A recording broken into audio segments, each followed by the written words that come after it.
नमस्कार साथियों, वंदना अकेडमी में एक बार आपका फिर से स्वागत है। मैं वंदना मुदगल।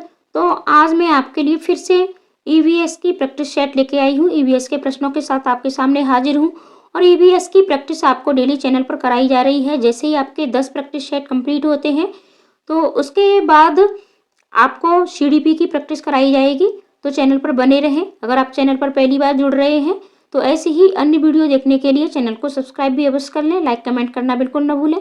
तो चलो शुरुआत करते हैं, अपने प्रश्नों की सीरीज देखते हैं।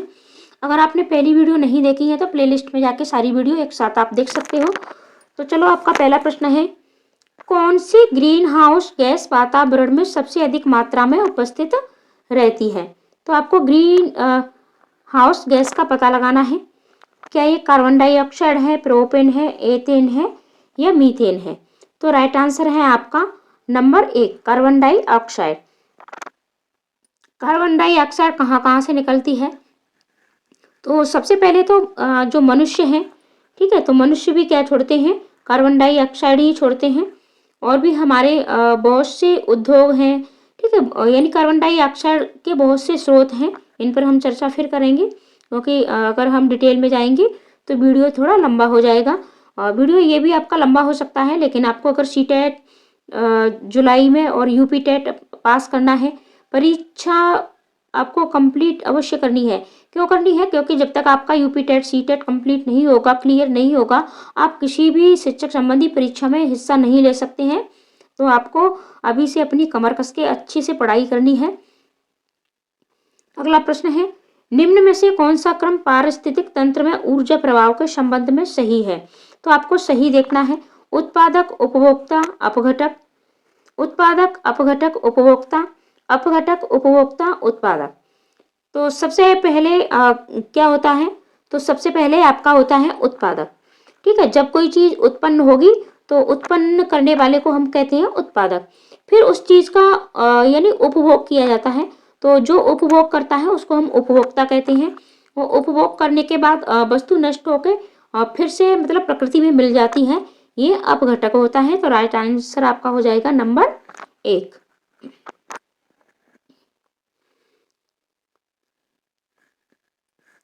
भारतीय गैंडा कहाँ संरक्षित है? Bandipur national park, Corbett national park, Kaziranga national park या गिर नेशनल पार्क? तो आपको पता ही है कि भारतीय गैंडे कहाँ हैं। तो ये काजीरंगा नेशनल पार्क में संरक्षित हैं। और ये काजीरंगा नेशनल पार्क आपका कहाँ है? कमेंट करके आप अवश्य बताएं। वर्षा जल संग्रहण क्या है? पानी का वितरण है, प्रयुक्त जल का संग्रह और भंडारण है, वर्षा जल का जमाव और भंडारण है, थोड़ा मैं छोटा करके दिखाती हूँ, या उपरोक्त में से कोई नहीं। तो वर्षा जल संग्रहण क्या होता है? तो ये आपका होता है वर्षा जल का जमाव और भंडारण। यानी जब पानी बरसता है तो विभिन्न तालाबों में, कुओं में और गड्ढों में हम इसका भर के प्रयुक्त करके यानी इसका जमाव कर सकते हैं, और भंडारण हमें अवश्य करना चाहिए, क्योंकि इससे जल स्तर क्या है, पृथ्वी का बना रहता है और जल की कमी नहीं होती है। अगला प्रश्न है आपका, लोकसभा की कार्यवाही के प्रथम घंटे को कहा जाता है? शून्यकाल, सार्वजनिक काल, विशेषाधिकार काल या फिर प्रश्नकाल? यानी लोकसभा की जो कार्यवाही होती है तो उसका जो प्रथम घंटा, पहला जो घंटा होता है, उसको क्या कहा जाता है? तो आपका राइट आंसर है प्रश्नकाल, नंबर डी, इसको प्रश्नकाल कहा जाता है आपका। लोकसभा के चुनाव हेतु अधिसूचना कौन जारी करता है? क्या ये गृह मंत्रालय द्वारा होती है, भारत का निर्वाचन आयोग है, राष्ट्रपति या फिर लोकसभा सचिवालय? तो चुनाव की अधिसूचना तो ये भारत निर्वाचन आयोग के द्वारा की जाती है। अगला प्रश्न है, भारतीय संविधान में विधि का शासन का विचार कहां से लिया गया है? स्विट्जरलैंड, अमेरिका, इंग्लैंड और आयरलैंड? तो ये आपका कहां से है? तो राइट आंसर है आपका नंबर बी, अमेरिका। अगला प्रश्न देखते हैं, किस गैस के वर्षा के पानी में घुलने से वर्षा का पानी अम्लीय हो जाता है? तो राइट आंसर आपका क्या है? Carbon dioxide, hydrogen peroxide, nitrogen monoxide या फिर सल्फर डाइऑक्साइड? तो राइट आंसर है आपका नंबर डी, सल्फर डाइऑक्साइड। 74वें संविधान संशोधन का संबंध है राष्ट्रपति की शक्तियों से, ग्रामीण स्थानीय स्वशासन से, शहरी स्थानीय स्वशासन से, संसद की शक्तियों से। और ये आपके यूपी टेट के प्रश्न है, और यूपी टेट में आपके पेडागोजी पर आधारित प्रश्न बहुत कम पूछे जाते हैं, आपके कंटेंट पर ही आधारित प्रश्न पूछ लिए जाते हैं। तो राइट आंसर आपका हो जाएगा नंबर 3, शहरी स्थानीय स्वशासन से। संविधान के किस भाग में पंचायती राज व्यवस्था संबंधी प्रावधान दिए गए हैं? तो आपका पंचायती राज व्यवस्था है। क्या ये 3rd है, क्या ये 9th है, क्या ये आपका 6 है, या फिर आपका 4th है? तो राइट आंसर आपका हो जाएगा नंबर 2 बी, यानी 9वें भाग में। ठीक है, पंचायती राज व्यवस्था संबंधी जो प्रावधान दिए गए हैं ये कितना है, भाग 9, और अनुच्छेद कितना है ये आप कमेंट करके अवश्य बताएं। लोकसभा और राज्यसभा की संयुक्त बैठक किसके द्वारा आहूत की जाती है? क्या ये संसद के द्वारा, राष्ट्रपति के द्वारा, लोकसभा के अध्यक्ष के द्वारा, या राज्यसभा के सभापति के द्वारा? तो राइट आंसर है आपका नंबर बी, राष्ट्रपति के द्वारा। इनमें से कौन वर्तमान राष्ट्रीय महिला आयोग की अध्यक्षा है? और ये आपका प्रश्न अब तो सही नहीं होगा क्योंकि अब ये बदल गई होंगी। ठीक है, ये 2018 का प्रश्न है, तो 2018 में आपकी थी रेखा शर्मा। अगला प्रश्न है, निम्न में से कौन वर्तमान राष्ट्रीय महिला आयोग की अध्यक्षा है? तो ये भी ये सेम प्रश्न है। आगे बढ़ते हैं। रेड डाटा बुक किससे संबंधित है? विलुप्ति के करीब जीव, नदियों में प्रदूषण, घटता भूगर्भ जल स्तर, या फिर वायु प्रदूषण? तो राइट आंसर है आपका नंबर 1, विलुप्ति के करीब जीव। अगला प्रश्न देखते हैं, निम्न में से कौन भारत का प्रथम मुख्य न्यायाधीश था? तो राइट आंसर आपका क्या होगा, हीरालाल जे कानिया, एम पतंजलि शास्त्री, मेहर चंद महाजन, या SR दास? तो राइट आंसर आपका हो जाएगा नंबर 1, हीरालाल जे कानिया। ओजोन परत का अधिकतम ह्रास निम्न में से किस पर हुआ है? क्या ये भूमध्य रेखा है, उत्तरी ध्रुव है, दक्षिणी ध्रुव है, या निम्न में से कोई नहीं? तो राइट आंसर आपका हो जाएगा नंबर सी, दक्षिणी ध्रुव। मिनीमाटा रोग ऐसी मछली खाने से होता है जिसमें अधिक मात्रा में पाया जाता है कैडमियम, आर्सेनिक, पारा, या फिर ये सभी?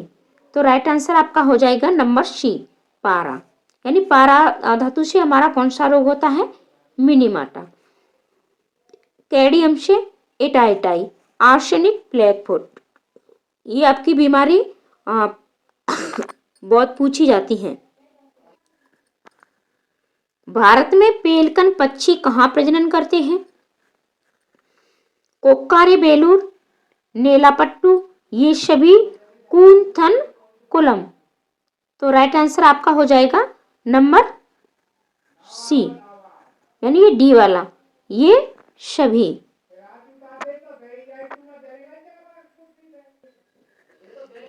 अगला प्रश्न देखते हैं, 16 घास स्थल कहाँ पाए जाते हैं? क्या ये आपके पश्चिमी घाट पर पाए जाते हैं, विंध्याचल, हिमालय, या पूर्वी घाट? तो राइट आंसर है आपका, ये ऑप्शन आपके इसमें गलत दिए गए हैं। ठीक है, इस तरीके से, यानी क्रम बदल दिया गया है, गलत नहीं दिया है। तो राइट आंसर है आपका नंबर बी। ठीक है, ये बी वाला पश्चिमी घाट। अगला प्रश्न है, तप्त भौम जल से किस प्रकार की ऊर्जा प्राप्त होती है? भूतापीय ऊर्जा, जल विद्युत ऊर्जा, सौर ऊर्जा, या नाभ की ऊर्जा? तो नाभ की ऊर्जा हमें सूर्य से या फिर हमारे जो परमाणु होते हैं वहां से हमें प्राप्त होती है, और ये नाभ की ऊर्जा। और सौर ऊर्जा हमें सूर्य से, जल विद्युत ऊर्जा जल से, तो भौम जल से ये हमें कौन सी प्राप्त होगी? तो ये भूतापी ऊर्जा। अगला प्रश्न है, अपशिष्ट उत्पादों को खाने वाले जीवों को कहा जाता है, यानी जो अपशिष्ट पदार्थों को खाते हैं, शाक बच्ची, मृतक बच्ची, मांस बच्ची या ऑक्सीजन। तो राइट आंसर आपका हो जाएगा नंबर बी, मृतक बच्ची, यानी ये मरे हुए जो वस्तु होती है उसको खाते हैं पेड़ पौधे। प्रकाश संश्लेषण के दौरान हरे पौधे निम्न में से किसे सोख लेते हैं? प्रकाश संश्लेषण के दौरान carbon dioxide, helium, nitrogen, oxygen. तो राइट आंसर आपका हो जाएगा number A, carbon dioxide. Wild life institute of India WII कहाँ स्थित है? अहमदाबाद, नई दिल्ली, कोयम्बटूर या देहरादून। तो राइट आंसर आपका हो जाएगा नंबर डी, देहरादून। अगला प्रश्न है, MS स्वामीनाथन एक, और अभी इनको क्या दिया गया है आप बता सकते हो, कमेंट बॉक्स में अवश्य बताएं। अभी कुछ ही दिनों पहले की बात है, 1-2 दिन पहले की आप मान के चलो कि इनको कौन सा पुरस्कार दिया गया है। पारिस्थितिकी वैज्ञानिक थे, पत्रकार थे, कृषि वैज्ञानिक थे या फिर एक पक्षी वैज्ञानिक थे। तो राइट आंसर है आपका नंबर सी, कृषि वैज्ञानिक थे। और जिस किसी ने भी अगर इस प्रश्न का आंसर दिया कमेंट में, तो मैं सोचूंगी वो वास्तव में पढ़ाई कर रहा है और मतलब उसको देश दुनिया की जानकारी भी है। और अभी इनको ये पुरस्कार दिया गया है MS स्वामीनाथन को। तो आप कमेंट करके अवश्य बताएं कि इन्हें कौन सा पुरस्कार दिया गया है। अगर आपको नहीं पता है तो फिर गूगल पर सर्च करके आप इसके अवश्य देखें और फिर कमेंट करें। तो मिलते हैं अगली वीडियो में। पूरी वीडियो देखने के लिए आपका बहुत बहुत धन्यवाद। चैनल को सब्सक्राइब अवश्य कर लें, क्योंकि आपको सारी तैयारियां UP टेट हो, चाहे CTET हो, चाहे सुपर टेट हो, आपको बिल्कुल फ्री में कराई जाती हैं चैनल पर। तो आप सपोर्ट करें हमें और आगे बढ़ाएं। Thank you.